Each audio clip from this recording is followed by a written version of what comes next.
복음을 듣고 그리스도 예수 안에서 거룩하여지고 성도라 부르심을 받은 그런 자들의 공동체입니다. 그런 교회는 평가 기준이 높습니다. 예수 안에서 거룩한 자들이기 때문입니다. 그렇기에 세상과는 달라야 합니다. 동시에 교회는 연약한 자들이 모인 공동체이기도 합니다. 아담의 불순종으로 인하여서 우리에게 죄가 들어왔습니다.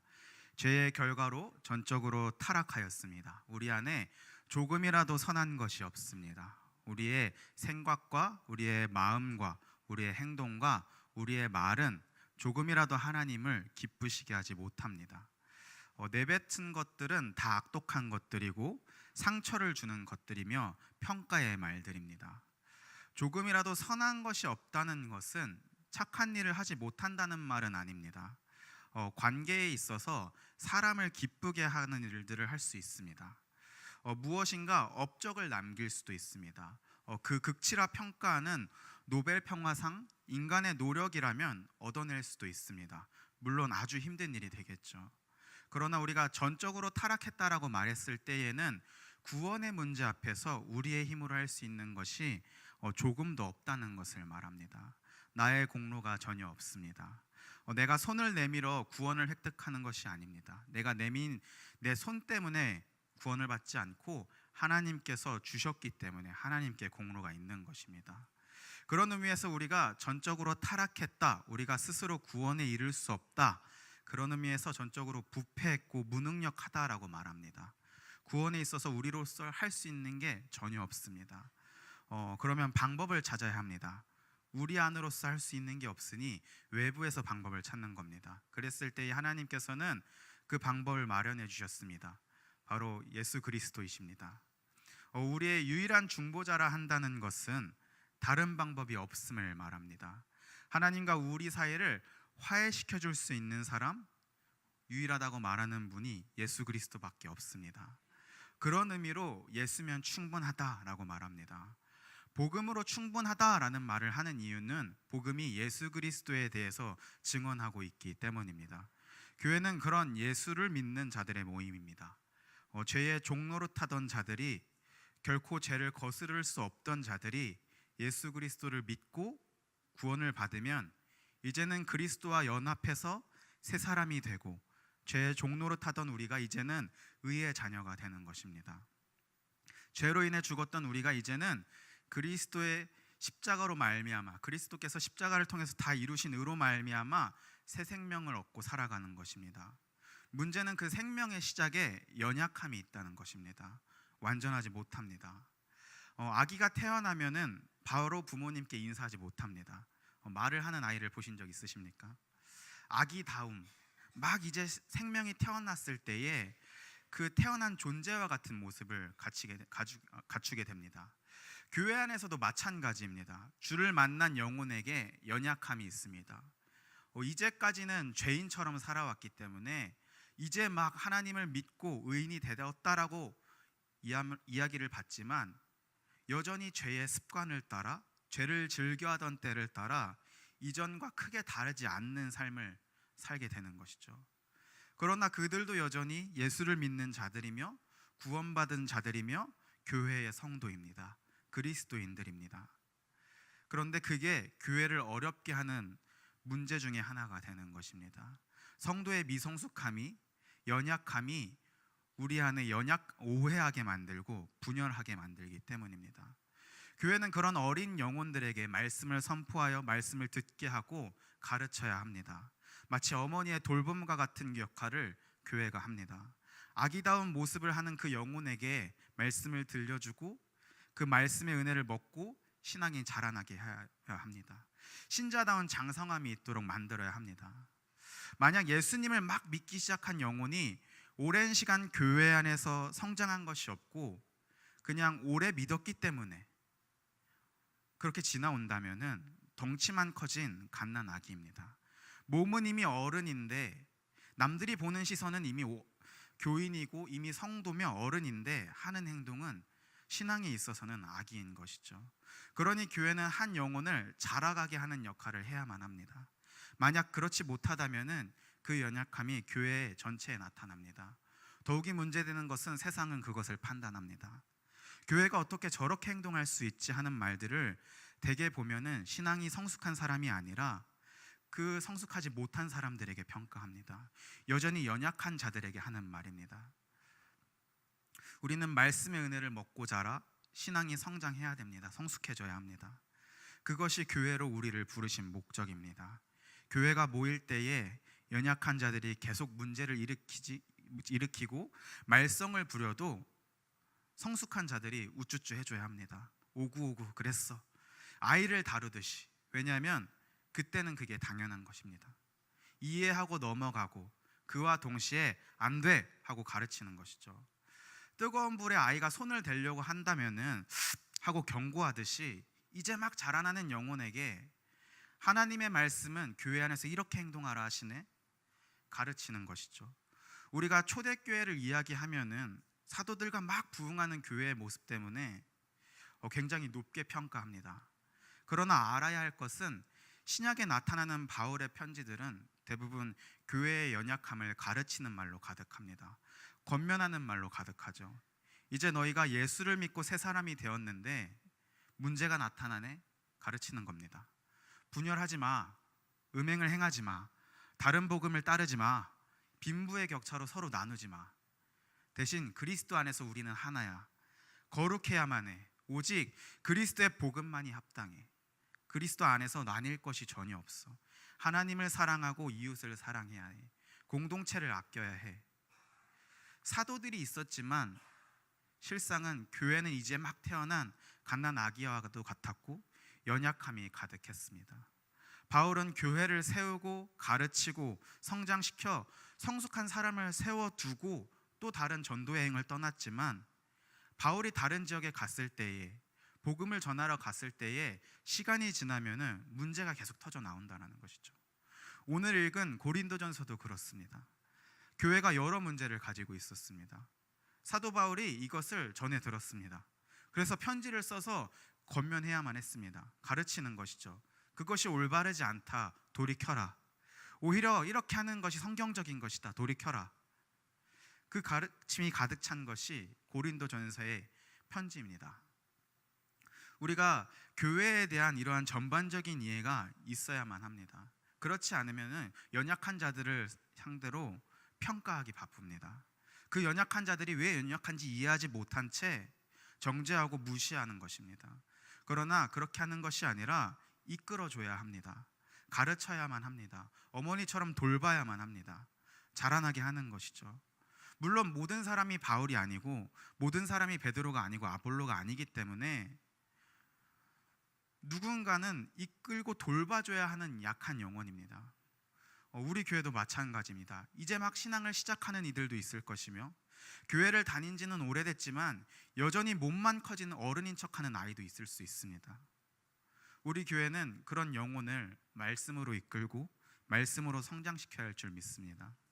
그러니 교사가 필요한 것입니다. 그러니 가르치는 자들이 존재합니다. 그러니 교회 안에서 장로와 권사처럼 돌보는 어른들의 역할이 존재합니다. 그들이 우리에겐 바울이며 베드로며 아볼로일 것입니다. 우리가 교회가 어떤 곳인지 이런 이해가 없다면 교회가 계속 같은 문제를 반복합니다. 세상에 나아갔을 때에도 여전히 손가락질 받는 모습 그대로 남겨지는 것이죠. 이것을 해결해야만 합니다. 그러니 우리의 신강교회도 바울과 같은 선생의 역할을 하는 자들이 어린아이와 같은 사람들을 이끌어주고 뿐만 아니라 그들이 어른이 되도록 같이 사명을 감당할 수 있도록 사명을 발견하고 세상 밖에 나아가서 하나님의 사명을 감당하게끔 만들어야 될 줄 믿습니다. 간단하게 정리하면은 예수 그리스도를 믿은 이후로는 갓난아기와 같은 우리가 말씀을 먹고 자라 어른이 됩니다. 세상 가운데 사명을 감당하며 살아갑니다. 어른이 되지 못한 채 세상 가운데 그리스도인이라 불려진다면 그 많은 미성숙함으로 사고치고 다니는 겁니다. 부모님 모셔와가 됩니다. 그러니 교회를 향한 바울의 권면과 가르침이 오늘의 신강교회 안에 나타나며 또 나타날지 모르는 그 연약함을 바로잡고 성장시키길 소망합니다. 고린도 교회에 나타났던 문제를 살펴볼 텐데 그 중에 하나가 오늘 읽었던 부자와 가난한 자들이 구별되었다는 겁니다.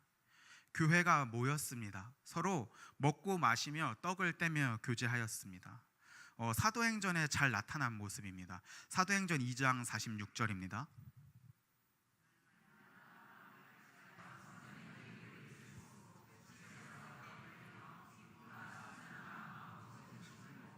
아멘. 날마다 마음으로 같이 하고 모이기를 힘쓰고 집에서 떡을 뗍니다. 문제는 고린도 교회 안에서 이 교제의 시간이 본질을 잃었습니다. 우리가 모이자. 그런데 와서 보니까 누군가는 만찬을 가져다가 먼저 먹었습니다. 그래서 어떤 사람은 배가 고프고 어떤 사람은 취해 있는 것입니다. 이 배경을 살펴보면 이렇습니다. 당시 부자들은 이른 시간부터 모여서 자기들끼리 먹고 마시면서 즐기는 겁니다. 식탁의 교제를 너무 충분히 즐기는 것이죠. 그래서 뒤늦게 도착한 사람들이 있을 때에 이미 먹고 마셔서 포도주에 취해 있는 겁니다. 한편 매일매일 일을 해야만 하는 사람들은 생계를 유지하기 위해 뒤늦게 일을 하고 식탁의 교제로 나오는 겁니다. 참여하러 나옵니다. 그러면 이미 와도 먹을 것이 있지만 충분치 않은 것이죠. 이미 누군가는 취해 있어서 이 교제가 더 이상 아름다운 모습으로 유지되기란 힘든 겁니다. 또 부자들은 자신들의 메뉴로 특권을 누립니다. 자신들이 개인적인 만찬을 가지고 와서 자신들끼리 누리는 것으로 구별짓는 것이죠. 정작 가난한 자들은 주의 만찬을 위해 공통의 떡을 떼는 정도만 누리는 겁니다. 성찬을 하는 그 정도의 떡만 누리는 겁니다. 그 가운데 차별이 나타납니다. 그 가운데 서러움이 있는 거죠. 그래서 사도 바울이 20절에 너희가 함께 모여서 주의 만찬을 먹을 수 없다 말합니다. 그 본질을 잃었으니까. 그리스도와 연합을 기억하며 교회도 한 몸으로 연합되었음을 깨달아야 하는데 그것이 주의 만찬의 본질인데 그 연합의 시간이 도리어 분열의 시간으로 행해지고 있는 겁니다. 그것이 주의 만찬을 참여하는 의미를 상실한 겁니다. 그래서 문제가 생겼으니 사도 바울은 그거 하지 마 가르치는 겁니다. 그거 올바르지 않아. 난 그 행동 칭찬할 수 없어. 너희의 그 행동 교회가 할 행동이 아니야. 왜 교회로서 모여서 구분짓고 나뉘냐라고 말하는 겁니다. 고린도전서 11장 22절을 읽겠습니다. 차라리 너희가 먹고 마실 집이 없느냐? 너희가 하나님의 교회를 업신여기고 빈궁한 자들을 부끄럽게 하느냐? 내가 너희에게 무슨 말을 하랴? 너희를 칭찬하랴? 이것으로 칭찬하지 않노라. 아멘. 먹고 마실 집이 없느냐? 부자들은 먹고 마실 집이 충분히 있습니다. 그러니 그 집에서 먹고 마시라는 겁니다. 주의 만찬을 하러 오는 이 시간에는 공동체가 하나로 연합해서 서로 교제해야 되는 시간에는 높고 낮음이나 부자와 가난한 자를 구별하지 말라는 겁니다. 교회 공동체로서 할 수 있는 떡을 나누는 정도로 충분하다라는 겁니다. 그 이상의 것을 특권을 누리기 위해 사치를 부리기 위해 하지 말라는 겁니다. 그렇게 교제하는 것이 정당하지 않고 이 안에서 할 수 있는 정도의 교제만 하라는 겁니다. 고린도 교인들은 하나님의 교회를 업신여겼습니다. 이 하나님의라는 표현은 소유격입니다. 그러니까 하나님께 속하였다. 교회는 하나님의 것이다 라고 말합니다. 고린도전서 1장 2절을 읽겠습니다. 고린도에 있는 하나님의 교회 곧 그리스도 예수 안에서 거룩하여지고 성도라 부르심을 받은 자들과 또 각처에서 우리의 주 곧 그들과 우리의 주 되신 예수 그리스도의 이름을 부르는 모든 자들에게. 아멘. 고린도에 있는 하나님의 교회다. 지금 고린도 교회가 가지고 있던 문제 중에 또 하나는 교만이었습니다. 그래서 바울이 고린도 교회를 향하여서 고린도에 있는 하나님의 교회 중 하나다라는 식의 표현을 쓴 겁니다. 너희가 중심이 아니야. 너희가 하나님께서 만드신 그 교회의 전체를 이야기하지 않아. 너희는 하나님의 교회 중에 하나일 뿐이야. 다시 말해서 교회의 주인은 하나님이시고 하나님에 의해서 움직이는 것이 교회라는 겁니다. 그런 교회를 너희가 업신여긴다. 업신여기지 않으면 어떻게 그렇게 행동할 수 있겠느냐 다그치는 것이죠. 바울이 고린도전서에서만 하나님의라는 소유격의 표현을 56번 사용합니다. 56개의 지적이 있었다라고 표현할 수 있겠죠. 어떻게 하나님이 주인 되시는 교회 안에서 너희가 그렇게 행동하냐? 라고 말하는 겁니다. 왜 구분하냐? 왜 기다려주지 않느냐? 왜 너희들끼리 먹고 마시고 잘난 척을 하냐라고 따지는 겁니다. 교회는 연합의 공동체입니다. 교회는 사랑의 공동체입니다. 그리스도와 연합한 자들이 모인 공동체인데, 그리스도의 사랑으로 구원받은 자들이 모인 공동체인데, 연합한 자들이, 사랑받은 자들이 어떻게 분열하고 나뉘고 사랑해야 할 이웃에게 외면하고 자기의 이기심대로 행동할 수 있냐라는 것이죠. 분명한 것은 고린도 교인들이 신앙이 없다는 게 아닙니다. 이 안에서도 누군가는 세워졌습니다. 그들도 예수님을 믿고 구원받은 하나님 나라의 거룩한 백성입니다. 그런데 아직 어린 거죠. 이제 막 교회가 태어났기 때문에 바울이 그래서 권면하는 겁니다. 그럴 거면 모이지 말라는 거죠. 이들이 먹고 마시는 것은 그리스도께서, 예수님께서 친히 제정하신 성찬입니다. 떡과 잔을 먹고 마실 때에 그리스도의 살과 피를 기억하면서 나의 죄의 값을 치러주신 은혜를 기억해야 되는 순간, 또 내가 그리스도와 연합한 것을 기억하면서 그렇게 예식에 참여해야 되는데, 그것을 이용하여 자신의 만족을 채우는 이 행동들, 단순히 성찬만의 문제는 아닐 겁니다. 교회 안의 모든 행동이 그렇겠죠. 교회로서 모였으나, 교회의 이름으로 모였으나 자신의 이기주의와 자신의 만족을 위해서 이용하는 행동들 살펴보라는 것이죠. 고린도전서 11장 28절입니다. 사람이 자기를 살피고 그 후에야 이 떡을 먹고 이 잔을 마실지니. 아멘. 거룩하지 못한 사람은 자신을 살피라고 이야기합니다. 만약 주의 만찬의 본질을 잃고 그 교제를 방해한다면은 오히려 주님께서 심판하시기 때문입니다. 만약 분별하지 않고 거룩하지 않은 자가 하나님께서 제정하신 교회의 것들을 더럽힐 때에는 판단받습니다. 세상에서도 교회를 향하여서 손가락질하는 겁니다. 너희들 왜 말씀대로 못 사냐? 너희가 그렇게 의로운 척하면서 왜 그렇게 행동하냐? 그러니 판단받지 않게 우리가 살펴야 합니다. 그런데 아이들이 자기 옷에 묻은 거 신경 쓰는 거 본 적 있으십니까? 우리 유년부 친구들이 뭘 먹으면 티가 납니다. 아, 옷에 오늘 떡볶이 먹었구나. 입술에는 사탕 먹었구나. 입술이 퍼런 거죠. 아이들은 신경 안 씁니다. 뭔가 묻어도 더러워져도 단정치 못한 모습을 가지고 있더라도 그게 아이들이거든요. 그렇다면 그 역할은 어른이 해야죠. 부모가 해야죠. 아이를 씻기고 입술을 닦아주고 옷을 깨끗하게 빨아서 입혀서 그와 동시에 음식을 먹을 때는 흘리지 않게 조심해야 돼 가르치는 것이죠.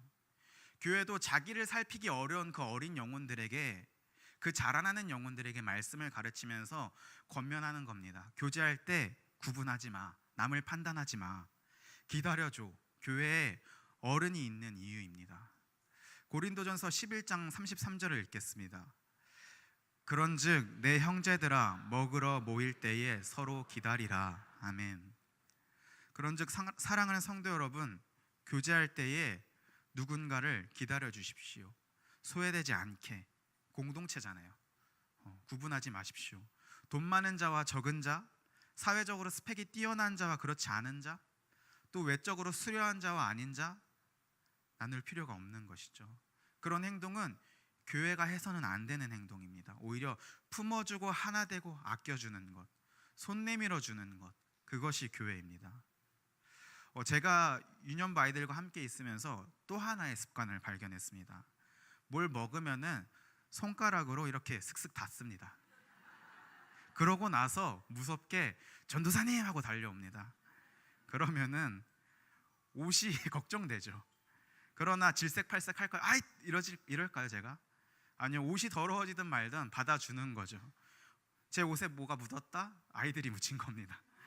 뭐가 묻을 수야 있죠. 그러나 그럴 때에 이해해 줘야 됩니다. 아이니까 받아주고 그럴 수 있지. 우리도 교회 안에서 아직 자라나는 사람들을 향하여서 받아주고 가르치는 겁니다. 고린도전서 11장 34절을 읽겠습니다. 만일 누구든지 시장하거든 집에서 먹을지니 이는 너희가 모임이 판단받는 모임이 되지 않게 하려 함이라. 그 밖의 일들을 내가 언제든지 갈 때에 바로 잡으리라. 아멘. 기다려주는 게 어렵잖아요. 그러면 집에서 먹으라고 합니다. 차라리 그 연약함 때문에 공동체 안에 문제가 생기는 것보다도 그것을 절제하는 것이 유익이라는 것이죠. 물론 그 당시 고린도 교회 안에 나타났던 문제들을 바로잡기에는 바울과 같은 권위를 가진 어른들이 많지 않았습니다. 그렇기 때문에 바울은 차라리 극단적으로 참여를 제한하는 것이죠.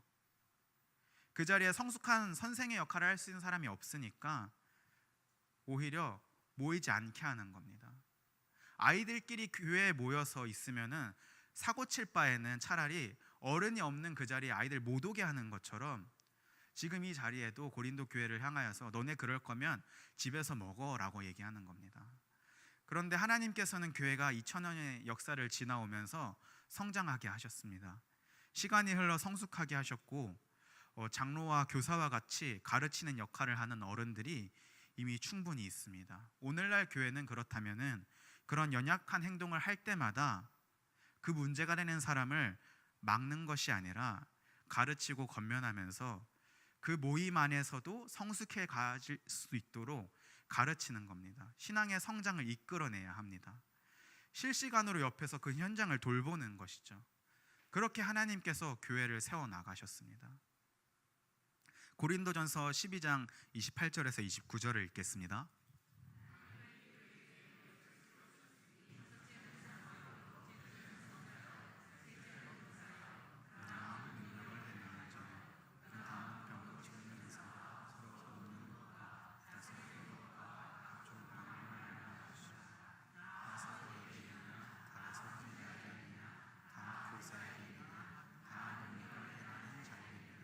아멘.